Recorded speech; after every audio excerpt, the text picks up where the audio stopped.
Peace, y'all. Welcome back. It's Titus here for episode 9 of Titus Talks.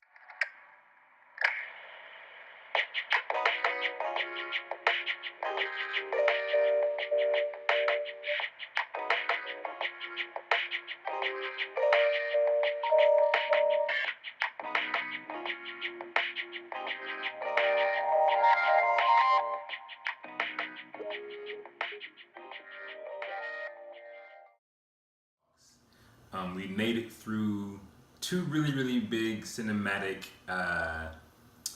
television experiences. Endgame was released, and I got to see that one time. I'll be seeing it again twice, hopefully in the next couple weeks. We'll see. And we got to see Game of Thrones. Yes, I am a Game of Throner. Yes, I am a Marvel fan, and they were amazing. For those of y'all who are out there, got to experience Arya do her thing. If you haven't seen it just yet, Game of Thrones, I'll just say Arya did her thing. And of course, for Marvel, Endgame was a really good film to end the entire Marvel series of films since Iron Man, the Hulk, all those guys. If you weren't a big Marvel fan, you probably wouldn't have liked it at all because it wasn't really a film that you would fully get if you didn't know the whole 10 years. But if you did and you watched it, but haven't watched it, go watch it. The culminative experience that they did for Endgame is awesome. It's awesome. So anyway, welcome again to episode 9 of Titus Talks. Let's go ahead and dig into the show. So last episode was a lot. It was a lot and it was long. Thank you for watching it if you did. If not, we talked about my anxiety attack and how that was an experience for me that I was able to get through and that I got through because of my awareness, because of my support system that I have at work and personally, and I was able to get through it and come out the other side whole, still insane, still. A lot of what I used to get through it is self-awareness. Like I said, I last episode too, I use a lot of my practices from yoga as well. Those practices help me to be calm in the moments, to be aware of myself in the moments, to breathe, to go to a place where I can go to personally, physically, spiritually, to gain some clarity and peace as well. And many of those things I learned about from church, of course, in different instances, but differently more so through yoga, and particularly through the yoga yamas. So over the past few episodes, we've talked about 3 yamas, Ahimsa, Asteya, and Satya. In this episode, we're going to talk about the 4th yama. It's called Brahmacharya, I believe. Brahmacharya. And Brahmacharya, apparently it's been a yama that is often and easily confused to be a really intense and restricting yama or belief or moral compass. And it, like anything, it can be taken in that way. In any principle can be taken to the extreme. Any one of these can be used to the extreme. But the core of what it is, the core of Brahmacharya, I believe it's pronounced, is the wise use of energy. And that wise use of energy is often, again, used in terms of celibacy, abstaining from sex, abstaining from anything that's too intense. And there's an element to that, of course, but rather than just that, in its sentence, in its expression, at least that I found on the site, the wise use of energy. That's a really big deal for me because of the past year and a half or so, I've become aware of my energy in a different way, in a unique way. Knowing that my energy is consumed in different ways, and that my energy is wasted, or it is consumed. Period. You know, like I was never aware that I had energy, and that my energy could be used, could be consumed. That I could recognize my levels of energy. All those things that I wasn't aware of it years ago, and it's just been since yoga. I've been a lot more cognizant of it all. So this particular yama is kind of important to me. Top comments on it. Being satisfied with what you have, having enough food, having enough sleep, having enough sex, having enough whatever. Be aware of what is taking up energy in your life. Not overextending yourself in too many things, in people, in interactions, in situations. That's a really, really big part. Never enough. Being okay with what energy you have and not wanting to get and to do and to have and consume anything more. Knowing, being aware of how your energy is consumed, truly, and then managing what energy you have. So consider that as you guys feel your energy, as you become aware of your energy, your battery. One of my friends, Aaliyah, and I talk often about our batteries and how our batteries aren't quite full or aren't quite strong enough to be able to go out and socialize or to go out and do different things. Become aware of your energy and become aware of how you can manage it and where it is increased, what you do, who you interact with, spaces that you exist in that raise your energy levels. And know that energy isn't a thing that can last 24/7. It's not. I've gone this far. I'm gonna go ahead and pause and shift back, because if you get to the point where you've gone too far, energy's gone, and you're still giving. You're gonna then be giving beyond what's true for you, and you're gonna be then taking away from who you are, and not giving authentically to the experience that you're giving into as well. So really, really, really consider this yama, Brahmacharya, and I want to also, I guess, tease my next episode's book that I'm going to be talking about. That next book is a book that I found out from a friend of mine several years ago. I'll of course explain more of it next episode 10. But it's a book that dealt with energy in a really unique way, and I was excited when I read it, and it really gave me again a lot more awareness on my personal energy in the world, energy in things, even to the extent of, I'm sure you guys are aware of a popular woman now, Marie Kondo, I think her name is pronounced, the minimalism woman.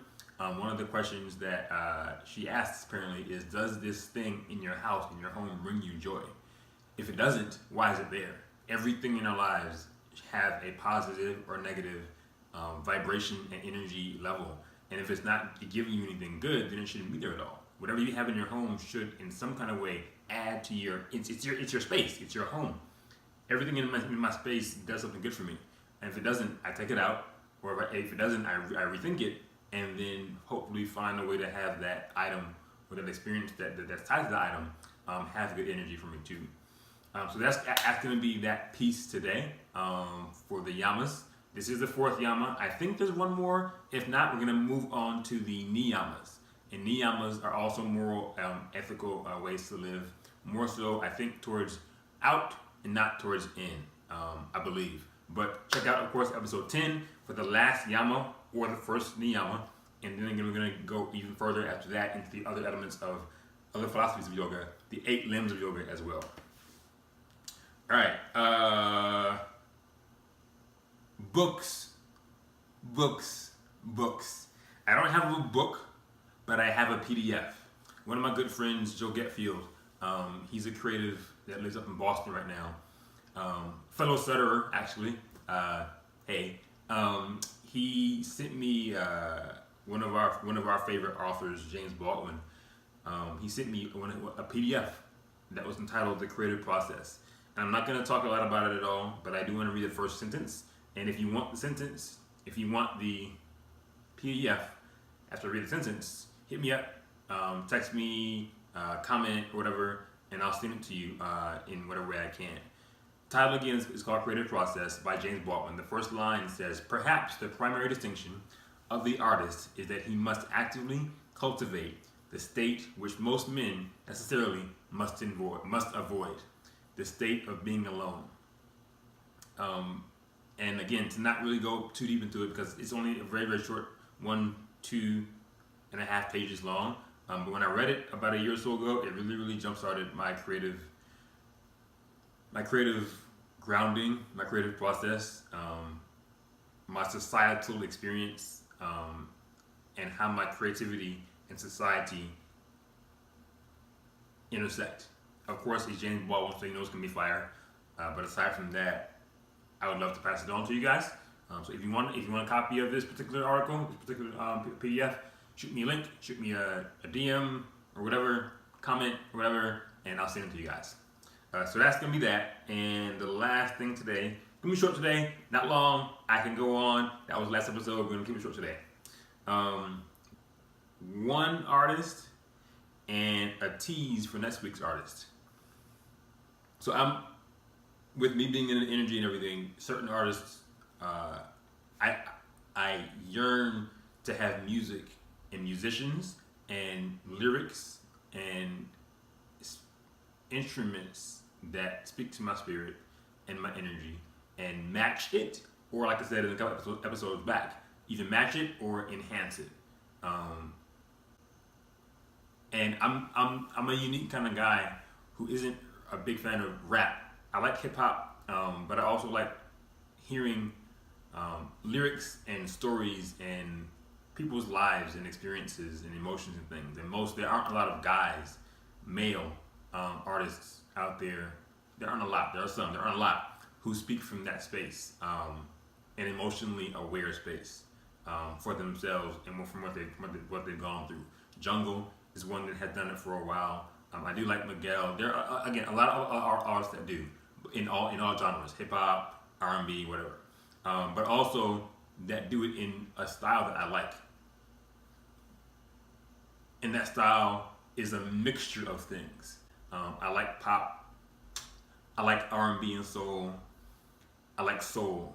I love authentic, real instruments.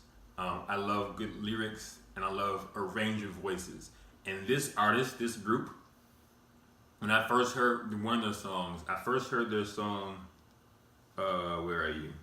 I first heard their song, Searching for a Feeling, and then I heard their song, Hit the Ceiling. And those two songs messed me up, just in their sound, in how their voices rang, and how their voices rang through the instruments and the melody and the score and the music. So I did some research this past week after having played the entire album one time through Friday evening, because I was just kind of in a real chill mood. I wanted to hear some good words, some good music, some good lyrics, underpinned by some good music as well. And this particular artist and the album project did it for me. The artist is called Third Story. It's a group of 3 guys. One guy's name is Ben Lusher. Other guy Richard Saunders and Elliot Skinner. They're a collective of soul, folk, R&B, indie, pop, and they really have they've made a unique niche for themselves from YouTube. They were on freaking YouTube, and they did covers of different artists, Sam Smith, some other folk, and they got picked up, and they're huge. They even were able to travel and sing behind Chance the Rapper for I think a couple months out of last year or so. Anyway, look them up. They're on the lines of like a Tori Kelly, Daniel Caesar, Aaron Allen Kane kind of vibe. But it's 3 cats, 1 black guy, 2 white guys. Really good vibes, really good emotionally connected and aware music. The way that each of their voice styles intertwines together, and they each shine but still meld together. It's a really dope sound. My favorite, the current album is called Cold Heart. That guy right there. My favorite songs on it so far, like I said, have been Searching for a Feeling, Hit the Ceiling, Still in Love, and Grows Old. Grows Old is a good song. It's a really good song. Yeah, check them out. So that's it for today. It's not long. Hope you're able to learn a little bit about again yoga, me a little bit, some music and things, and books. Check again next week, episode 10, for another really good book about energy that I'm going to present. And yoga, of course, I teach. I've got 2 sessions, Thursday morning at 6 and Friday afternoon at 5:30. And we're going to be doing our second session of the yoga self-awareness. next month. This month is May already. Welcome to May 1st, or May 2nd tomorrow. Today, when you see it when it's published. But myself and Chelsea are going to be hosting our second session of the self-awareness event at Sage. So check us out. Again, if you're in Huntsville or are coming through, come visit us and see how we do what we do for your spirit, for your mind, and for your body too. Other than that, peace and love. Thrive all day long. All right.